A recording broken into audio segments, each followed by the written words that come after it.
বন্ধুসকল কি খবৰ আপোনালোকৰ আশা কৰোঁ আপোনালোক সকলো ভালে আছে আৰু মোৰ এটা নতুন ভিডিঅ'তে মোৰ ইউটিউব চেনেললৈ আপোনাক সকলোকে স্বাগতম জনাইছোঁ আৰু মই যাব ওলাইছোঁ আজি মনৰ বেজী দিয়া 1.5 বছৰীয়া বেজী তাক লৈ যাব ওলাইছোঁ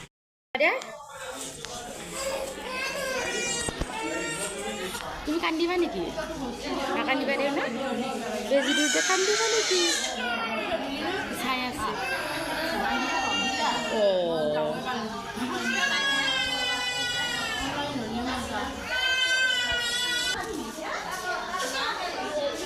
বেজি ল'বা বেজি লৈ যাওঁ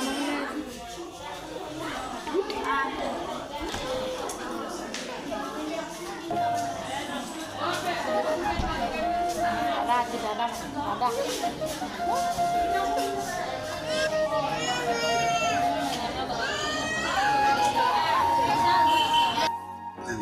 এই তার এবারে রয়েছে বাপা বেজি দিছে চা ও আমার বাপা বেজি দিছে যে তো বাপা না কান্দিবা বেজি বাপা the same same same same কিনছি না বাপা সেম সেম কিনছি না ও সেম সেম কিনছি যা সেম সেম কিনছি আমার বাপা আৰু আমাৰ দাদা আৰু বাপা কিনছি না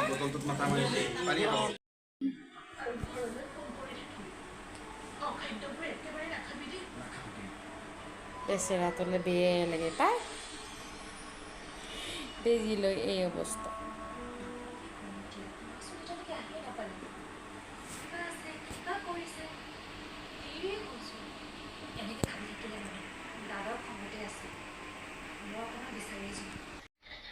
আৰু এইটো মেডিচিন দিছে মনো মানে জ্বৰ উঠিলে খুৱাব দিছে আৰু পেৰাচিটামল এতিয়ালৈ উঠা নাই বাৰু জ্বৰ যেতিয়া উঠে তেতিয়া এইটো মানে মেডিচিন খুৱাই দিব দিছে আৰু পেৰাচিটামল বাচ্চাবিলাকক যেতিয়া মানে বেজি দিয়াৰ সময় হয় আৰু তেতিয়া মানে বহুত বেয়া লাগে মাকবিলাকৰ যেতিয়া মানে বেজি দিয়া টাইমত মানে ইমান কান্দে নহয় বাচ্চাবিলাকে মানে বেয়াই লাগে সেইখিনি সময়ত চাবৰ কাৰণে মই মানে আজি চাব মানে মনক লৈ গৈছিলোঁ আৰু বেজি দিওঁতে মানে ইমান কান্দিছে মোৰো চকু পানী ওলাই গৈছে মানে একো কৰিব নোৱাৰোঁ মানে বেজিটো দিবই লাগিব ন সেইকাৰণে কি কৰিব আৰু উপায় নাই সেনেকৈতো বেলেগকতো বেজিবিলাক দিছে আৰু চববিলাক বাচ্চাকে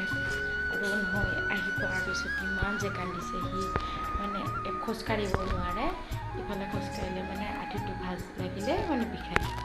আৰু এতিয়া মানে অলপ শুইছে আৰু অলপ আৰাম পাইছে আৰু মেডিচিন দিছে আৰু অলপ মানে যদি অলপ জ্বৰ উঠে তেতিয়া মানে মেডিচিন খুৱাব দিছে আৰু আশাবিলাকে আৰু ইমান বেয়া লাগিছে নহয় চাবলৈ আৰু আঁঠুটো অলপ ভাজ লাগিলে কান্দি দিছে ল'ৰাটো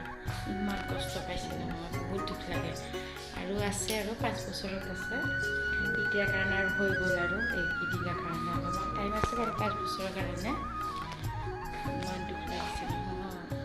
টোপনিৰ পৰা নুঠোঁতে মানে ভাতকেইটা বনাই ল'ব লাগিব আৰু এইবিলাক ভিডিঅ' এইকাৰণে মই সাঁচি ৰাখিছোঁ যাতে সি ডাঙৰ হ'লে এইবিলাক ভিডিঅ' মানে চাব পাৰে সেইকাৰণে মই ইয়াতে সৰু সৰু বস্তুবিলাক মানে সাঁচি ৰাখিছোঁ যাতে সি ডাঙৰ হ'লে এইবিলাক চাই মানে আনন্দ ল'ব পাৰে সেইবাবে মই ইয়াতে মানে সাঁচি ৰাখিছোঁ আৰু তাৰ পৰা মানে যিকোনো ভিডিঅ' হওক মানে সৰু সুৰা ভিডিঅ' হওক আমি ইয়াতে ৰাখিছোঁ আৰু সি উঠিলে ডিষ্টাৰ্ব কৰিব যে সেইকাৰণে সোনকালে ভাতকেইটা বনালোঁ আৰু মা আছে তাৰ লগত সি শুই আছে অলপ শুই লওক আৰাম পাব তাৰপিছত জ্বৰ উঠিবও পাৰে নুঠিবও পাৰে একো ঠিক নাই সেইবাবে মই ইয়াত ভাত বনাব আহিছোঁ আৰু চাহ বনাব আহিছোঁ বুজিছে ন আৰু মোৰ ভিডিঅ'বিলাক কেনে পালে চাই কমেণ্ট কৰি জনাবচোন আৰু আপোনালোক সকলো ভালে থাকক আৰু আজি ভিডিঅ'টো মই ইমানতে সামৰিছোঁ বাই বাই